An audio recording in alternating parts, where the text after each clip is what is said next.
Okay, we got to boxing and unboxing. In this video, I'm going to talk about the concept of value types and reference types, and from there we'll lead to boxing and unboxing. So all types in C# are divided into two categories, value types and reference types. Value types are stored on the stack. What is the stack? When your program is executed, a limited amount of space in the memory is allocated to each thread of your program. And this space is used to store simple values, like all primitive types like byte, integer, float, char, bool, as well as the struct type. Values stored in the stack have a short lifetime, which means as soon as they go out of the scope, they immediately get kicked off the stack by the runtime. We also have reference types. Reference types are stored in the heap, which is a larger amount of memory. We use heap to store objects that require a longer lifetime. Examples of reference types in C# are basically any classes.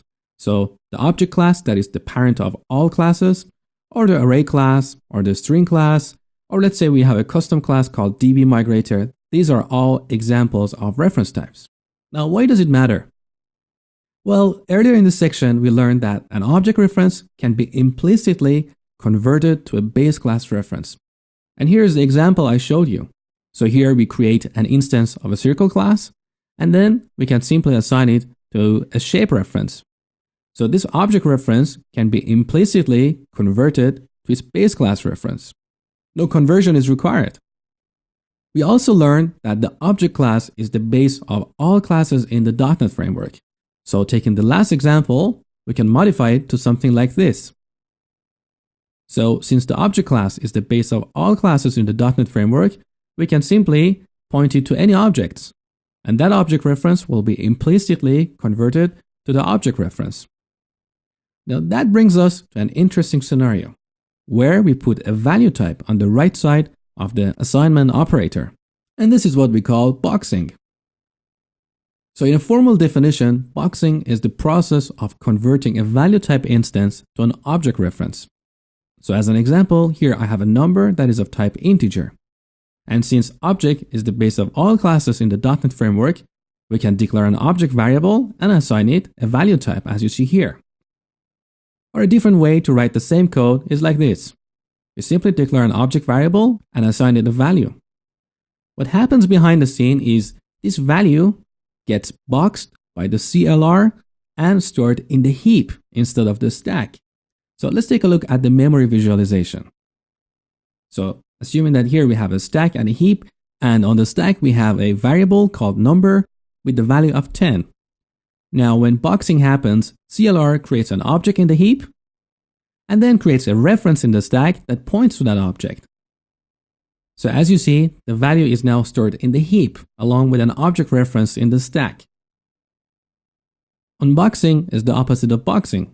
So in this example, we have object that is assigned 10. So at this point, boxing happens. Now when we cast that object to an integer, unboxing happens, and the result is we get a new variable on the stack called number with the value of 10. What you need to know about boxing and unboxing is that they both have a performance penalty because of that extra object creation. And that's something you should avoid if possible. It's best to show this with an example. So let's start coding and see boxing and unboxing in action. Okay, earlier I told you about the ArrayList class. Let's create an object of type ArrayList.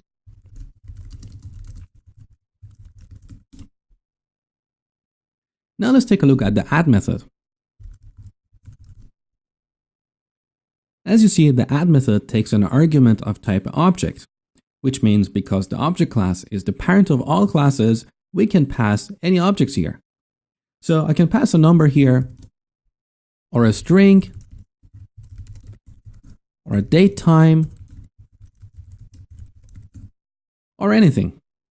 Now there are two problems with the ArrayList. The first one is type safety. As you see, each element here has a different type. So we lose type safety, which means at runtime, if I try to get the second element of this list and cast it to an integer, we're going to get an exception. So let's declare a variable called number and get the second argument of this list and cast it to an integer. Now the second argument is of type string. So if we do casting here, we are going to get an invalid cast exception. So that's one problem with the array list. But there is another problem. The problem is the add method takes an argument of type object, which means if we send a value type here, boxing will happen. And subsequently, when we get that value back and cast it, unboxing happens. So in this example, 1 is an integer, it's a value type, and here we get boxing.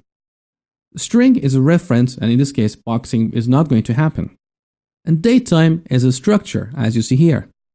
A structure is also a value type. So again, here, boxing happens. A better way is to use a generic list. So instead, let's create another list and use the generic list here. And let's say we want to store a list of numbers. So we pass integer as a generic parameter. This generic list class is defined in system.collections.generic namespace. And now let's take a look at the add method.